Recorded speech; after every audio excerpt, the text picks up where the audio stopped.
நான் அடிச்சு சொல்லுவேன், cross selling மார்க்கெட்டிங்னா உங்களை யாருக்குமே தெரியாம.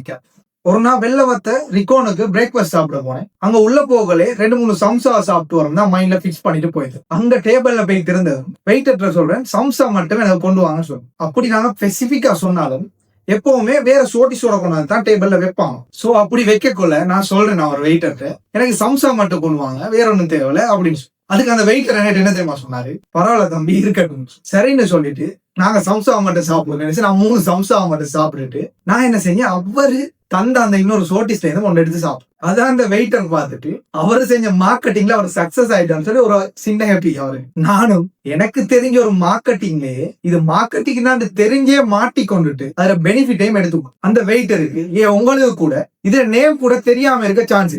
சோ இதுக்கு தான் தியரியா cross selling மார்க்கெட்டிங்னு சொல்றோம். இந்த cross selling மார்க்கெட்டிங்னு சொன்னா ஒருத்தர் வாங்க ஒரு ப்ராடக்ட் அதோட சம்பந்தப்பட்ட இன்னொரு ப்ராடக்ட் அவருக்கு சஜஸ்ட் பண்றதுதான் இந்த cross selling மார்க்கெட். உதாரணமா இப்ப நான் சொன்ன மாதிரி ஒரு போன் வாங்குறீங்க நீங்க, அதோட உங்களுக்கு ஒரு பெக் கவர், டெம்பர் இதெல்லாம் உங்களுக்கு சஜஸ்ட் பண்ணி விற்கிறாங்க. இதுதான் cross selling மார்க்கெட். சோ யாரெல்லாம் என்ன மாதிரி மார்க்கெட்டிங் தெரிஞ்சே இந்த மார்க்கெட்டிங்ல மாட்டிக்கணும், இன்னும் இது மார்க்கெட்டிங் தெரியாம இதுல மாட்டிக்கொண்டிருக்கிறவங்க கமெண்ட்ல சொல்லிட்டு இந்த மார்க்கெட்டிங்க எப்பவுமே பண்ணிட்டு இருக்கிறவங்க ஃப்ரெண்ட்ஸுக்கு சென்ட் பண்ணி இனிமேலாவது இதுல நேம தெரிஞ்சுக்கூடாதுன்னு சொல்லுங்க.